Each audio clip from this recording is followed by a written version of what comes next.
Okay, round two. Let's try this again. Sorry, I got a call in.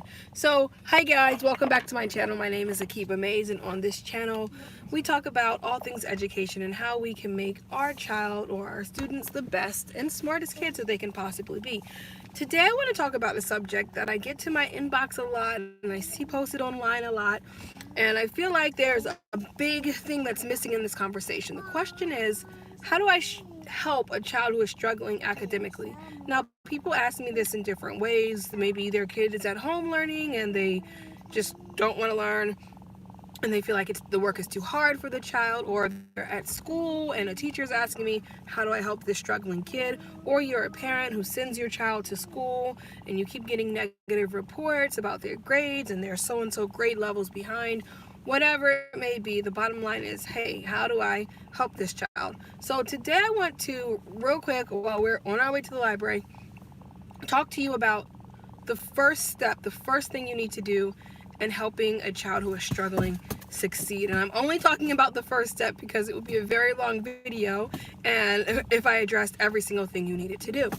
So the first thing I'm going to do, though, is I'm going to tell you a little story about one of my students who was struggling. I'm actually going to tell you two stories. I'll tell you a story, and then I'll tell you the point of that story, and then I'm going to tell you another story that will kind of illustrate this point. So I'm going to change I guess I'll change the name and a little details that might identify the student. But I had a student once who was just off the chain, guys, behaviorally in class. Very sweet kid, very nice kid, not disrespectful at all. You know, teachers hate a disrespectful child.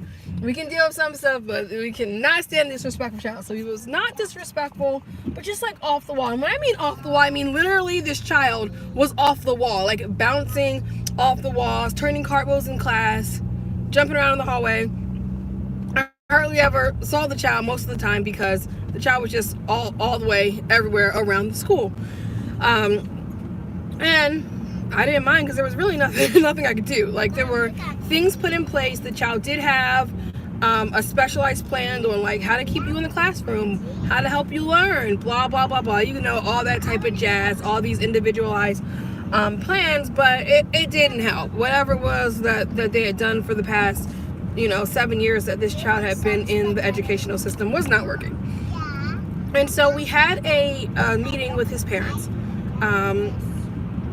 And yeah, so the student did have an IEP, and I will say it was a black male student because a lot of you are, parents or teachers of black male students, and you know that they can easily get put into these categories. And that's one thing that we really hate, especially about the public school system, that they easily throw black boys, especially, into special education. So this child did have an IEP, which is like an individualized plan for special education. And so we met, for some reason, not for some reason, just because of what the public school system is, even with things like special education IEPs. I think like the first time we had a meeting with his guardian, his parent, his mom, was quite into the school year, quite some time into the school year. So maybe even like December or something like that. And so we had a meeting, and basically we found out that he was diagnosed with something and he was not taking the medication for that. It was probably like ADD or ADHD or something like that, whatever. And the mom was giving these reasons why he was not taking the medication. I'm all for not giving your child, medication and stuff like that if you don't want to. But I was just like, okay, well, you're not going to give it to him. He's still struggling in this, and this, and this. He can't read. He can't write. He can write, but it's extremely messy, illegible. Totally, you wouldn't be able to know what it said. Doesn't participate in class. He looks like he's a very curious person, but he doesn't seem to understand what I'm saying, doesn't understand the questions, reads words that are not on the page at all. I don't even know if he can sound out words, right? So we're like, how can we help this child academically? What can we do? And so we put all these things into place, like, okay, he's gonna have a one-on-one person come and help him with reading, and for math, I'm gonna send home these extra worksheets, and we did all this stuff. Now, eventually at some point, I don't know if it was a couple weeks later, his mother started to give him his medication, basically. And so he comes into class, and I could tell, you can tell when the kids are on when kids who have ADHD or ADHD are on their medication, because they're no longer off the wall. And so he came into class like just walking. First, that was the first thing that shocked me. I was like, no cartwheel today into the classroom, no jumping around. He came in walking, and he's like, "Good morning, Mrs. Mays." I was like, hey son, are you okay? Yeah, took my medication this weekend. Took it this morning too. And I was like, wow, he sounds really mature. I said, okay, that's good. Well, sit down and start your morning work. He sits down, does his morning work quietly. I forget, no joke, I forget he's in the class. And this is not even a lie. An administrator comes into my classroom and is like, hey, have you seen so-and-so today? And I was like, he was in here. Is he still? And I'm so used to him not being in the room. Like, he would have come every morning and then zoom right back out the room to zoom around the school and say hi to everyone. And I'm like, no, I don't think he's in here. And the kids are like, Miss Macy's right there. And I was like, oh my gosh, he's still in his seat. I was like, oh, he's over there. And the administrator's just like, oh, okay. So I guess maybe other people were looking for him. I don't know. But we went through reading. Okay, so before reading, we have the morning work. So it's just basically a sheet of paper that they do every morning. And I'm like, all right, what's number one, guys? Looking around, he has his hand up. And I'm like, why does he have his hand up? I'm like, okay, yeah, what's number one? He tells me the answer. And I'm like, wow, that's correct. And it was something basic. So I wasn't so shocked. I was more shocked that he was raising his hand.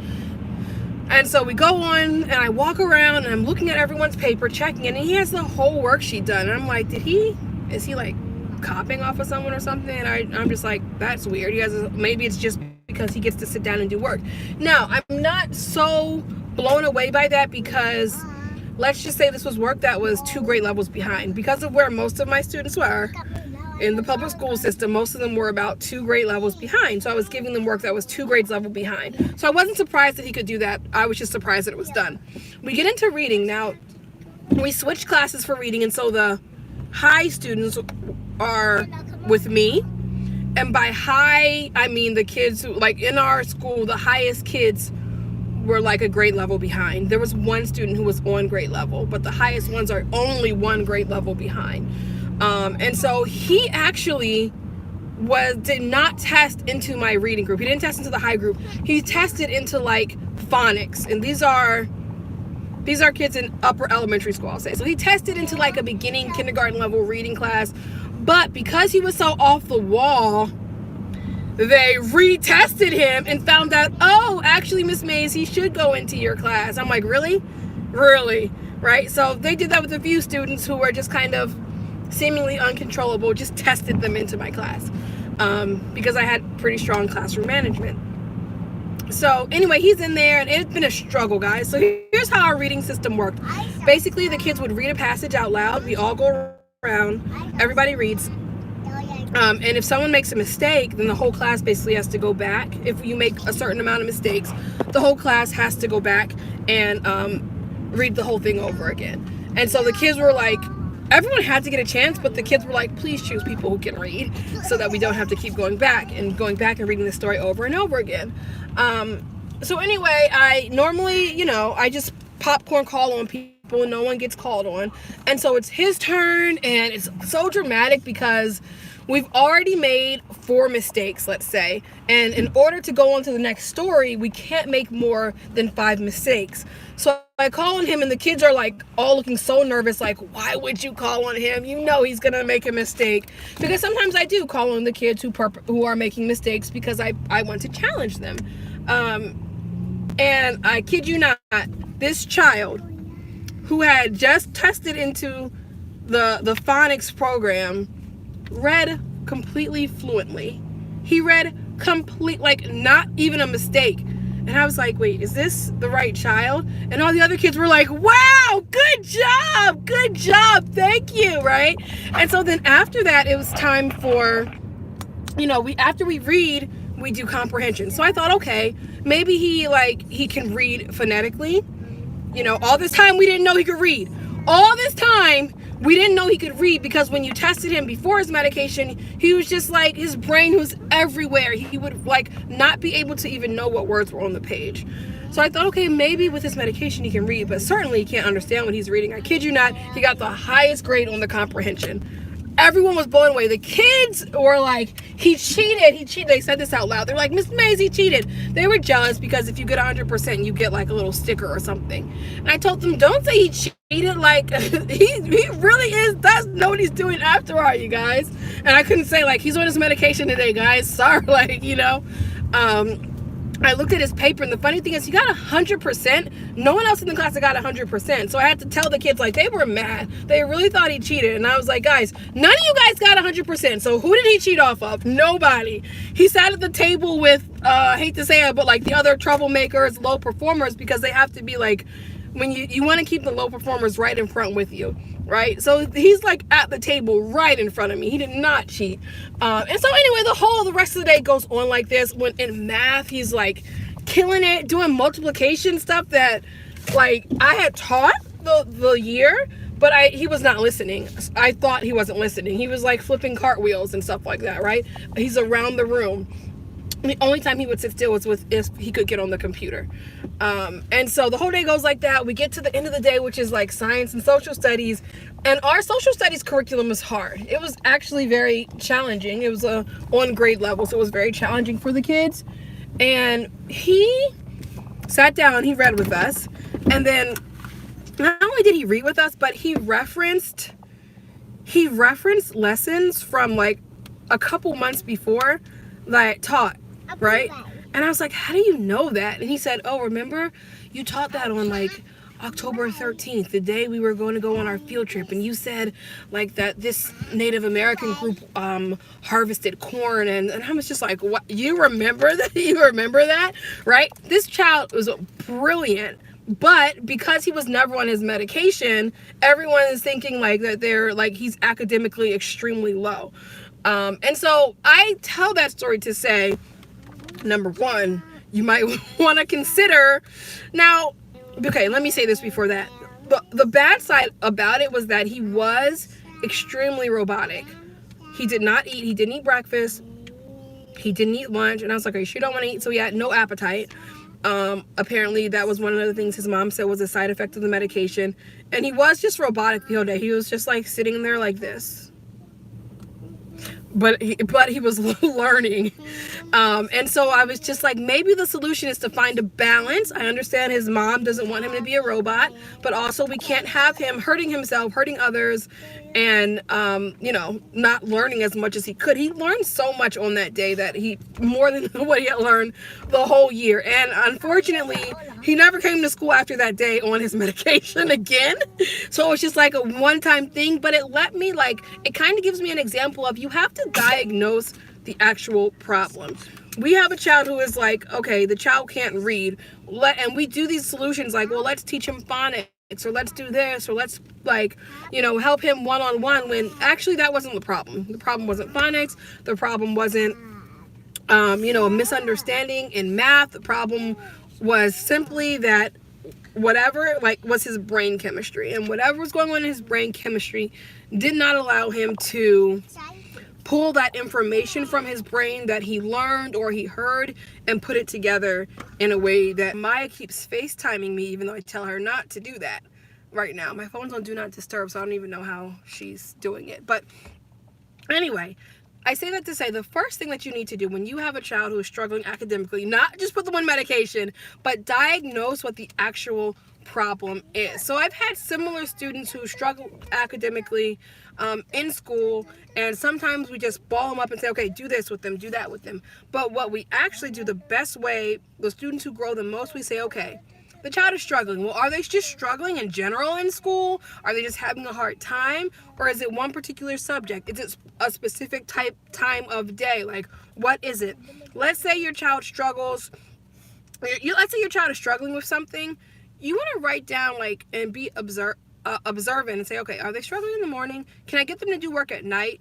Because if it's just like they're just not a morning person, then just don't do work in the morning. Do work at night, and then you're going to cater their educational plan to teach them how to learn in the morning, right? But you're going to address that problem first. Another thing is being very specific. So let's say you know that the child struggles in math. A lot of times we'll have kids who struggle in math but don't struggle in reading, or the opposite way around, right?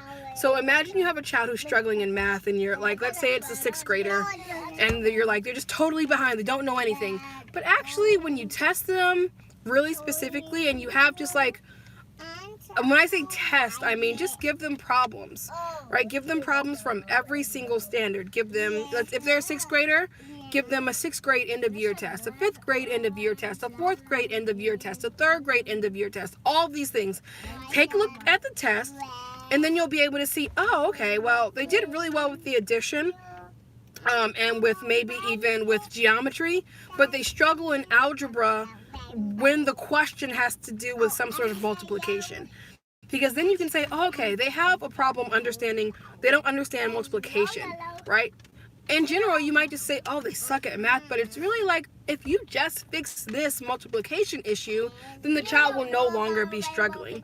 I've done that a lot with my students who come in and they already have low self-esteem because people have told them like, oh, you're not good at math, you're not good at reading, you're not good at writing. Hold on. Girls, stop talking for a second. We're going to leave soon. We're really going to end this video soon and go inside. But anyway, I've had older students. They don't even need to be older. It starts like at 2nd grade where kids are like, I'm not good at that, because people have told them they're not good at that. And I'll tell them, that's not true. Whoever told you that doesn't know what they're talking about. You may not have learned it or understood it yet, but it doesn't mean you're not good at math. Let's sit down and see what the actual problem is. And so we'll be doing something like long division, and they're like, see, Miss Mays, I told you I'm not good at long division. I just don't know long division. And I'm like, oh, actually, the problem is not that you're not good at long division. The problem is you can't subtract. And in order to divide, you need to subtract. And then when we really look at it, like, what is subtraction? You ask a child, what's subtraction? Taking away. And that's all they can say. So you don't really understand the concept of subtraction, and you really don't understand a number line and our number system. So if I just teach you the number system, you're going to be able to subtract better, which means you're going to be able to divide better, which means you're going to be better in math. And I always start off by telling a child that, like, no, you just don't suck at this. You just have probably some specific misunderstanding there. So the answer to your question in my DMs and in my emails is you need to start by diagnosing the specific problem. So if a child is struggling in math, we need to test them in math. If they're struggling in reading, we need to test them in reading. If they're just struggling in general, test them in everything and see what the problem is. A lot of times in reading, like if a child is struggling, a lot of times we find out that the problem really isn't that they can't learn phonics or they don't know sight words. It's that they're just simply unmotivated. And so it's like, I don't really need to teach you anything but to love books.